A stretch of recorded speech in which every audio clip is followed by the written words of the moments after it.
Hello dear students, welcome to বিপিস commerce guide class 12 semester 4 এর আরও একটা important topic death of a partner. সেই চ্যাপ্টারটা আজকে ডিসকাস করবো এই ভিডিওতে।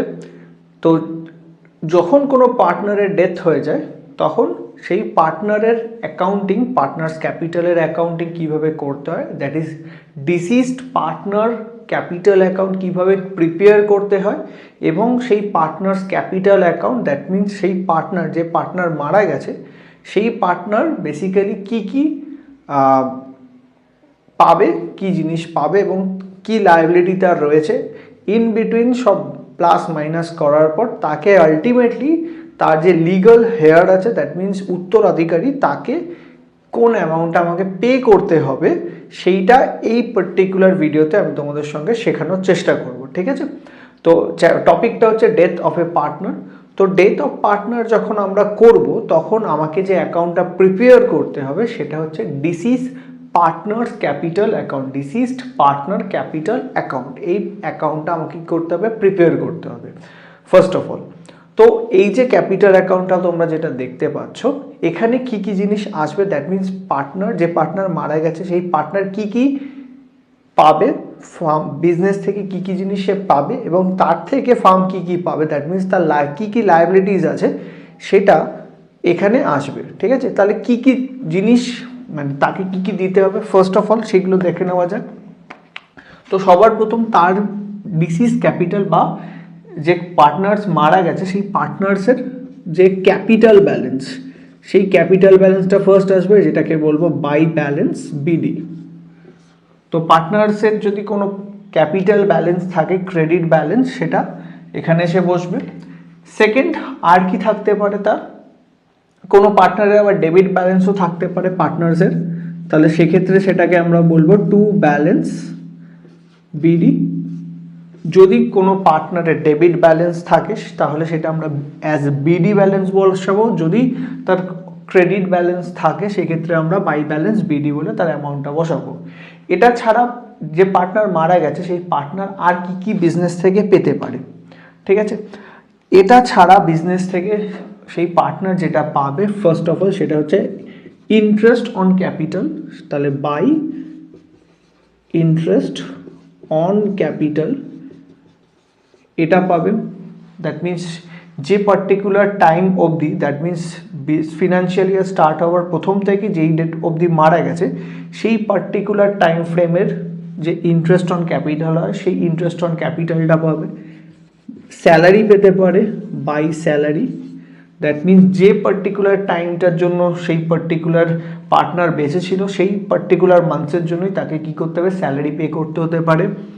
এটা ছাড়া রিজার্ভের যে তার পোর্শন রয়েছে, রিজার্ভে একটা যার জেনারেল রিজার্ভের যে পোর্শনটা তার রয়েছে সেই জেনারেল রিজার্ভের অংশটা সে পেয়ে যাবে। ওকে, আর কি পেতে পারে না, এটা ছাড়া কমিশনস পেতে পারে বাই কমিশন, যে পার্টিকুলার টাইমটা সে বেঁচে ছিল সেই পার্টিকুলার সময়টার জন্যই কমিশন পাবে। আর পাবে বাই পিএল সাসপেন্স অ্যাকাউন্ট।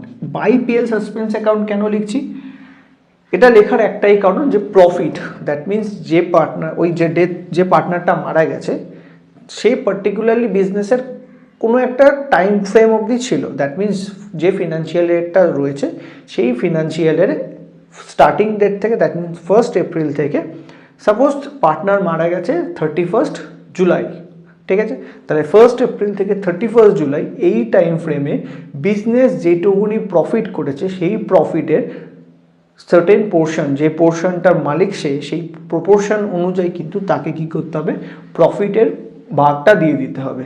তো প্রফিটের যে ভাগটা আসে সেটাকে আমরা বলি পিএল সাসপেন্স অ্যাকাউন্ট বলে। ঠিক আছে, তো এখানে আমরা যেটা প্রফিটের ভাগ সেটাকে আমরা কি বলে লিখবো, বাই পিএল সাসপেন্স অ্যাকাউন্ট। এই টাকাটা পাবে শুধুমাত্র যেই টাইম ফ্রেম সে বেঁচে ছিল এবং সেই টাইম ফ্রেমে যে প্রফিট হয়েছে সেই প্রফিটের সার্টেন পোর্শন পাবে। এক্সাম হলে যে প্রশ্ন বা পরীক্ষার হলে যে প্রশ্নটা আসতে পারে সেখানে এরকম প্রিভিয়াস ইয়ার বা লাস্ট ইয়ারের প্রফিট বা লাস্ট 3 ইয়ার্সের প্রফিট আমাকে দিয়ে দিতে পারে। এবার লাস্ট 3 ইয়ার্সের প্রফিট বা লাস্ট ইয়ারের প্রফিটের বেসিসে কারেন্ট ইয়ারের আমার যে প্রফিট হবে তার ওপর তাকে একটা সার্টেন পোর্শন আমাকে কী করতে হবে, পে করে দিতে হবে। ঠিক আছে, তাহলে এই পার্টিকুলার জিনিসগুলো একটা পার্টনার বিজনেস থেকে পাবে। ঠিক আছে, ইন্টারেস্ট অন ক্যাপিটাল পাবে, স্যালারি পাবে, জেনারেল রিজার্ভের টাকা পাবে, কমিশনের টাকা পাবে, আর প্রফিটের একটা পোর্শন পেয়ে যাবে। ঠিক আছে, এই জিনিসগুলো একটা পার্টনার পাবে। এবার এই যে পার্টনার রয়েছে, সেই পার্টনার বেশ কিছু জিনিস বিজনেস থেকে, পার্টনার থেকে বিজনেস কিন্তু পাবে। দ্যাট মিনস পার্টনারের কিছু লায়াবিলিটি আছে। কিরকম লায়াবিলিটি? ফার্স্ট অফ অল হচ্ছে তার ড্রয়িংস। দ্যাট মিনস কোনো টাকা যদি পার্টনার ইন বিটুইন টাইমের মধ্যে কোনো টাকা তুলে নিয়ে থাকে সেই টাইম ফ্রেমে, সেই টাকাটা সেইটা তার অ্যাকাউন্ট থেকে কিন্তু ডেবিট হয়ে যাবে। এটা ছাড়া টু ইন্টারেস্ট অন ড্রয়িংস, তো ড্রয়িংসের ওপর যে ইন্টারেস্টটা আসে সেই ড্রয়িংসের ইন্টারেস্টটাও তার অ্যাকাউন্ট থেকে কেটে নেওয়া হবে। আর কি হতে পারে, যদি ইন কেস প্রফিটের জায়গায় বিজনেসের লস হয়ে থাকে, তো পিএল সেই লসটাও কিন্তু তাকে, সেই টাইম ফ্রেমে যে লস হয়েছে সেই লসটাও কিন্তু পার্টনারকে কি করতে হবে, বিয়ার করতে হবে। যদি প্রফিট হয় সেই প্রফিটটাও পার্টনার বিয়ার করবে, আর যদি লস হয় সেক্ষেত্রেও সেই লসটা কিন্তু পার্টনারকে বিয়ার করতে হতে পারে। এটা ছাড়া কি আসতে পারে, to accumulated losses. That means previous ইয়ারে যদি কোনো লসেস থাকে সেই লসেরও একটা পোর্শন তাকে কিন্তু বিয়ার করতে হবে। ঠিক আছে, এই পুরো জিনিসটা করার পর ফাইনালি আমরা ব্যালেন্স করব। আমাকে ফাইনালি কি করতে হবে, ব্যালেন্স করতে হবে।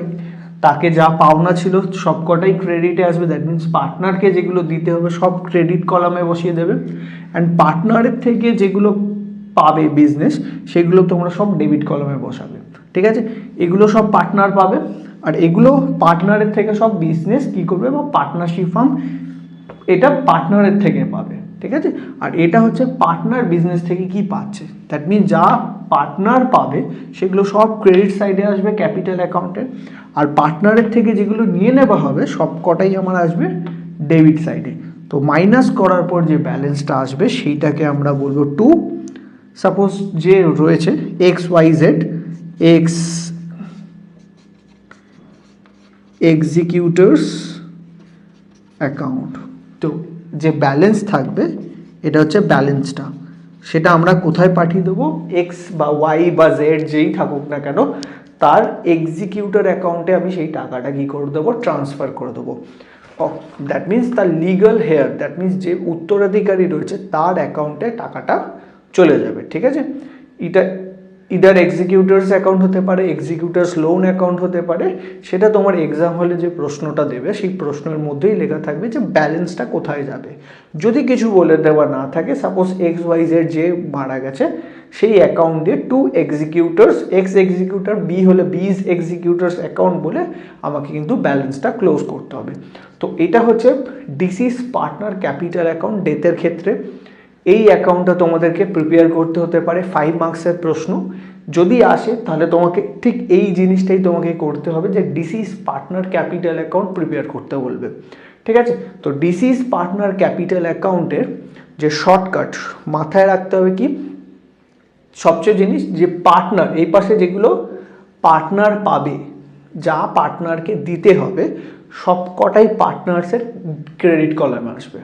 দ্যাট মিনস যে পার্টনার মারা গেছে, এবার পার্টনার কি বিজনেস থেকে কিছু না কিছু পাবে, profit, general reserve, commission, salary, interest on capital, এগুলো সবই কি পার্টনার্স পাবে।